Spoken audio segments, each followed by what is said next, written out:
Imagine that you have found the perfect used car. The paint looks good, the interiors are clean, and the engine bay has been polished so much that it looks almost new. Then you start negotiating, make the payment and bring your newfound love home. And the next morning, the car refuses to start. Congratulations on your new liability. But you can prevent that from happening. Just watch this video till the end. Today, we're talking about one of the most ignored parts of a pre-owned car inspection, the battery. And no, this is not just about whether the car starts or not. A weak battery can hide deeper problems like poor charging, corroded terminals, incorrect replacement, electrical faults, or even alternator issues. So before you buy a used car in India, here are the battery warning signs you must check. We'll start by listing out the DIY checks you can do yourself, moving on to listing out some of the professional checks that you might also want to get done. So let's begin.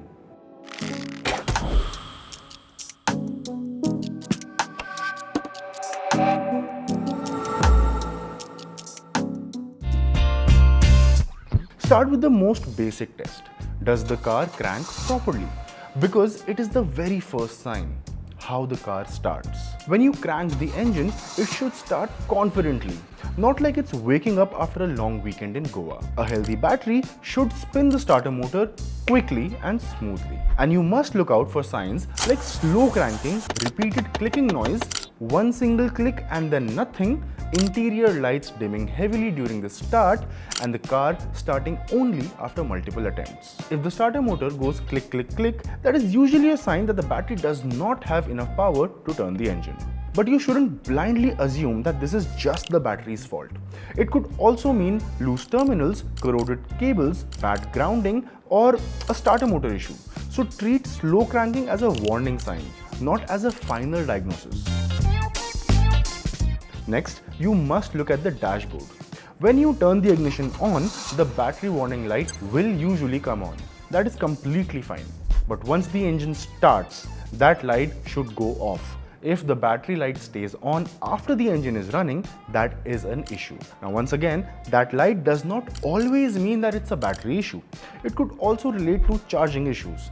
That could involve the alternator, the belt, wiring, regulators, or battery connections. So in simple words, the battery may not be getting charged while the car is running. And if that is true, even a brand new battery will eventually die on you. So if the seller says, "Sir, bas battery weak hai," do not accept that explanation blindly. Let's move on to the electricals now. Turn on the headlight, use the power windows, try the horn, switch on the infotainment system, check the blower, use the central locking and every other thing possible. And I say this because a weak battery can show up through small clues, and you must look out for dim headlights, flickering cabin lights, slow power windows, a weak horn, infotainment screen restarting randomly, central locking acting a little confused, and warning lights popping up for no clear reason. Because modern cars are basically computers with wheels. If the battery voltage is unstable, the electronics can start behaving like a moody teenager. One random warning light may not confirm a bad battery, but several electrical glitches together are a big red flag. Under the bonnet, do not just admire how shiny the engine bay looks. Dealers often clean engine bays before showing a car. That is fine, that is normal. But your job is to look at the details. Inspect the battery case. A good battery should look normal, dry and properly seated. And you should avoid the car or demand a professional check if you see a swollen battery, cracks, wetness around the battery, acid marks, rust around the battery tray, or battery not properly clamped. A swollen battery is a serious warning sign. It can happen due to overheating, overcharging, or internal failure. If it is bulging, stop treating it as a small negotiation point and get it checked properly, or simply walk away. Terminals are the positive and negative connections on top of the battery. If you see white, green, or bluish powder around the terminals, that is corrosion.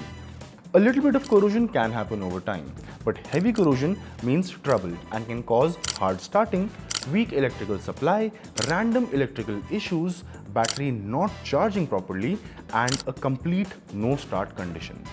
You should also check if the terminals are loose. Do not yank them, but visually check whether the clamps look tight and properly fitted.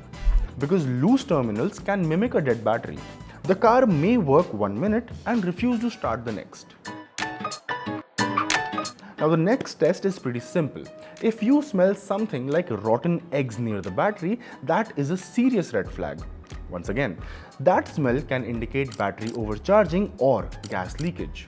Please don't poke around. Do not try to open anything. Do not become YouTube's next safety warning. Just step back and ask for a professional inspection. A used car with a sulfur smell near the battery is not a small issue. It's a pause the deal kind of issue. In India, car batteries usually live around 3 to 5 years depending on heat, usage, parking conditions, traffic, and how often the car is driven. A car used only for short city trips can actually be harder on the battery because the alternator may not get enough time to recharge it fully. So before going ahead with your purchase, make sure to ask for the battery invoice, warranty card, battery replacement date, service record, battery serial number, correct battery specifications for that car. And if the seller tries to convince you by saying कि sir battery नहीं है, but cannot show proof, assume that it is not new. That is not you being rude, but it's you being financially literate. Also, if the car has start-stop technology, make sure the correct type of battery is installed. Many such cars need EFB or AGM batteries. A cheaper regular battery may fit physically, but may not survive the electrical load properly. Another small test that you can perform is after the test drive, switch off the car, wait for a minute and then try to restart it. Many weak batteries perform badly after a short halt, especially in hot Indian weather. If the first start was okay but the second start is lazy or slow or clicky, that is useful information. A car should not need emotional support to restart after a 15-minute drive. So now that we've covered the DIY checks, let's move on to some professional checks you can get done to check if the pre-owned car you want to buy has a healthy battery or not. And these tests include a battery load test, charging system test, alternator, belt and wiring inspection, parasitic drain test, and getting a proper battery health report. Please remember that these tests require trained professionals and you might not be able to perform most of them yourself. But you can always rely on a thorough PDI from Cars24 for a tension-free purchasing experience. A used car battery is not the most expensive component in the car, but it is one of the easiest places to catch neglect, poor maintenance, and electrical jugaad. You are not just checking the battery, you are checking how the car has been treated.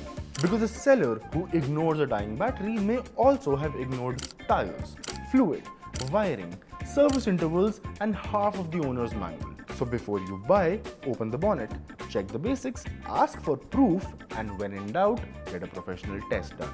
Because a battery test takes a few minutes, but a bad purchase can irritate you for years. That's it for this video. Don't forget to subscribe to Insider by Cars24 for more informative videos like this.